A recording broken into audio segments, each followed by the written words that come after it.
Чао, бонасера! И сегодня герой моего репортажа этот Пумба. Глядя на это видео, вспоминается мультик «Король Лев», где Пумба, наевшись, говорит: «Я наелся, как свинья!» Ну и разумный Тимон ему говорит: «Пумба, но ты же и есть свинья!» И Пумба говорит: «Да, точно». И природа их такова: акуна матата, налопаться от пуза чего-нибудь и улечься куда-то отдыхать.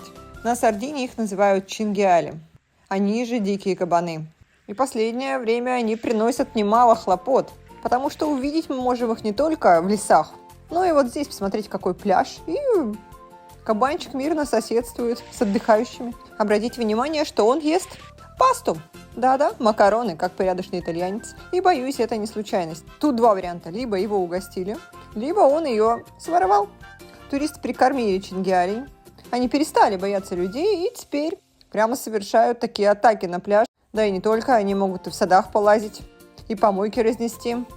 А еще они для плавания выбирают самые райские пляжи и места. Возможно, вы видели видео с Мальдив каких-нибудь, где свиночка в лазурной воде плавает. В рекламе Сардинии это тоже можно видеть. Но лучше отплывать подальше в таком случае, потому что одного ребенка такой поросеночек укусил за детородный орган. Ездили накладывать швы в больницу. И нос педали, по-итальянски.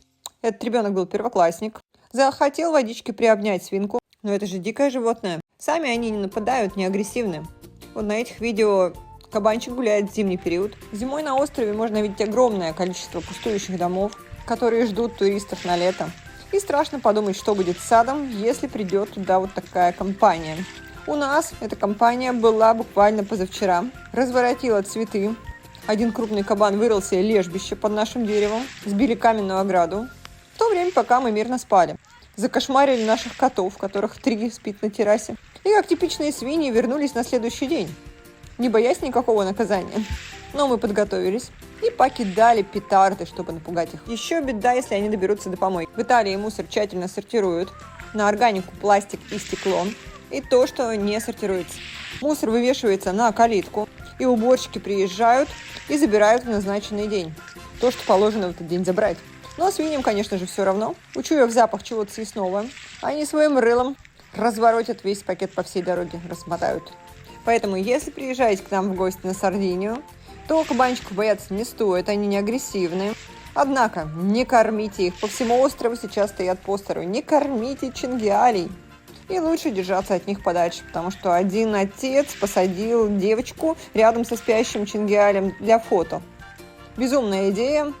Потому что кабан был большой, и если он пробудится, да еще и в плохом настроении, естественно, так как его разбудили, то ребенок будет покусан. И это будет не вина кабана. Разум дан человеку. Очень полезное умение думать наперед. Что будет, если? И если выбор между поплавать с кабаном или нет, сделать фото со спящим кабаном или нет, покормить его или нет, мы должны помнить, что животное дикое, и в свой отпуск никто не хочет оказаться и на спидале в больнице. А если дать еду, то в следующий раз, когда вы не дадите, животное подумает: а что это? И по-чингиальски отожмет у вас. Или у кого-то еще. Потому что добывать себе провизию, вершки-корешки лениво. Берегите себя. Не забывайте о мерах безопасности. Не бойтесь чингиалей. Но будем благоразумны.